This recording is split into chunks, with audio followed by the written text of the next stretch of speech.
Sago, ladies and gentlemen, and welcome to another episode of Akwesasne Review, the first TV show dedicated to bringing you highlights and current events from in and around Akwesasne. And we are your panel of hosts. I'm Amber McDonald. I'm Anthony Tillman. And today we are joined by Randy Barrero. Welcome. Thank you. Glad to be here. All right, awesome. Yay. So, I was waiting for a little mini clap on that one. Woo! Me too. Come on, you got to share it with Anthony now. All right, so we're going to jump right into it. We have a really good show for you today, and we're going to start off with doing some more updating on Standing Rock. And we know there's been a lot of development since the last time we came on board. And, you know, a lot of it has to do with, the easement, lawsuits. I mean, there's a lot of stuff going on, guys. What do we know about it? So I can start off with that one. We had some big news this week out of Standing Rock. The Army Corps of Engineers denied the permit for the easement for Dakota Access to drill underneath the Missouri River. I've heard reports that the actual drilling and the pipeline is 90% complete. They're literally up to the riverbank. I think we've all seen those images of the violence taking place right at that water. That's as far as they went.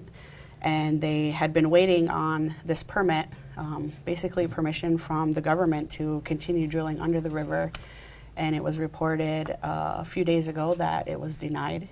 And I think that a lot of people took that as a victory. Yeah, I would say that. Like, a lot of people were, but then a lot of people were very skeptical of it, right? Like, I was one of those ones that was skeptical, that I kind of felt like, all right, this is that little But didn't cloud you feel thing, like and conflicted? You wanted yeah, to Yeah. celebrate. Right. And a lot of people were like, I want to celebrate, but I'm not sure. Like, what if it's not now they're waiting for really people to happening? disperse so they can continue doing it. That's what I kind of felt like. There's all kind of conspiracy theories out there saying they did it just so that the people would leave, Right. and So they they're can saying them to stay if Let they your want guard to. down. Let your guard down, and they're saying, oh, it's just going to do it because Obama's trying to make his one last hoorah, and then Trump's going to come in and boom, say, all right, because the Dakota Access CEO, the energy company's like, he's going to improve it, so we're not going anywhere. So it's one of those things that just it's like you said, it's mixed emotions. Yeah, I heard for them to stay on site and defy the order to stop would only cost them $50,000 a day. Which is pocket change. Pocket Which change is for them, pennies, absolutely. right. Like billionaires. So I can see them just waiting out the winter. And the winter is getting to be a big deal there. Blizzard conditions already. There's been a Yeah. blizzard all week. We have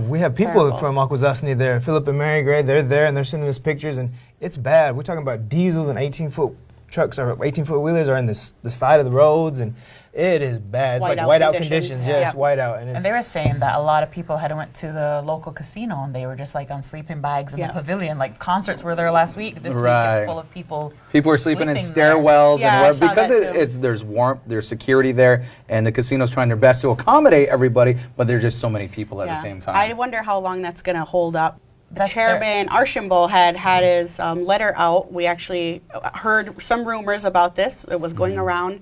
We did some research, and we actually found the letter from chairman, and basically it's out of safety concerns. Yeah. They are stressing the public places, the warming centers, the casino. And they're saying that it's hotel. putting a stress on the resources Yeah. there and everything going on, because like if we go, like maybe we can handle it a little, but there's a lot of people there that don't understand those conditions, and it's a safety concern. And then he was kind of saying too that it takes, like, that's one step was being at camp and everything, and he was saying now that it's more like legal, a case like that, and like that's a different way that you could support them, was contributing to the legal funds, and that's like a whole different, Like the fight is moving to the courtroom. yeah, Yep. yeah, For the the time fight's being. moving from the front lines to the courtroom. But then there's other people saying that they're not leaving. Yeah. But And that's right. And I know that I watched a video too where the sheriff of Morton County was also saying that just for safety precautions, like you were saying, that if you are going to stay out, that's on your own.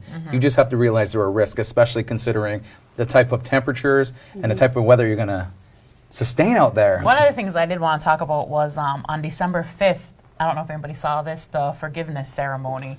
Cried my eyes out, right? There was about 500 people there, and it was a forgiveness ceremony with the U.S. vets, giving the veterans an opportunity to apologize. So let's back up. I don't want to interrupt you, but can we back up to?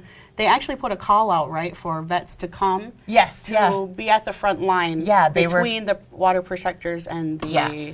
agencies. Yes, and there was like over 2,000 of them that showed up, and I know they all got, like, a lot of them got there on Sunday, and they were building like these huge barracks? Yeah, barracks for you know, to help people with the winter and everything like that. And they were talking about them being a human shield between the officers and the protectors. Well, let's go back to somebody that never watched this. Why did they ask for vets to do this? It's because of the conditions they were being, you know, given from the enforcement. Right.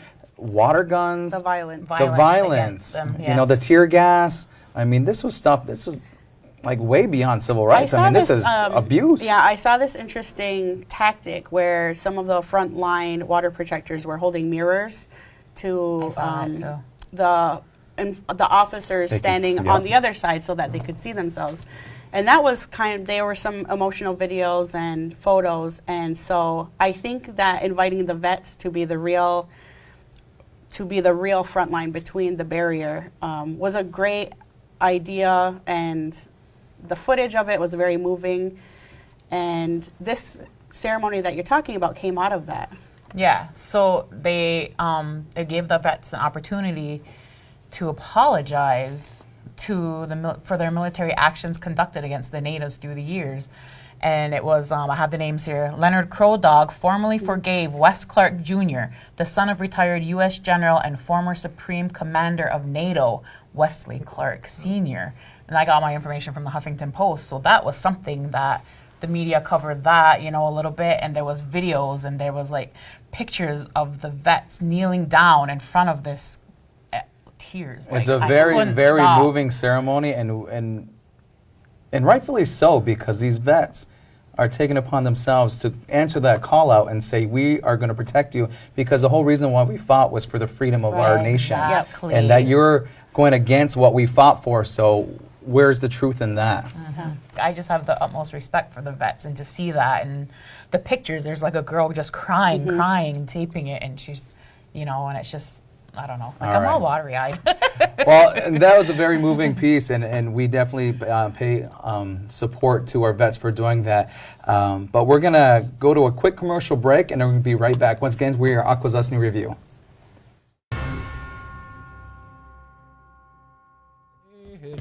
Yo honey, yo honey, yo honey, yo honey.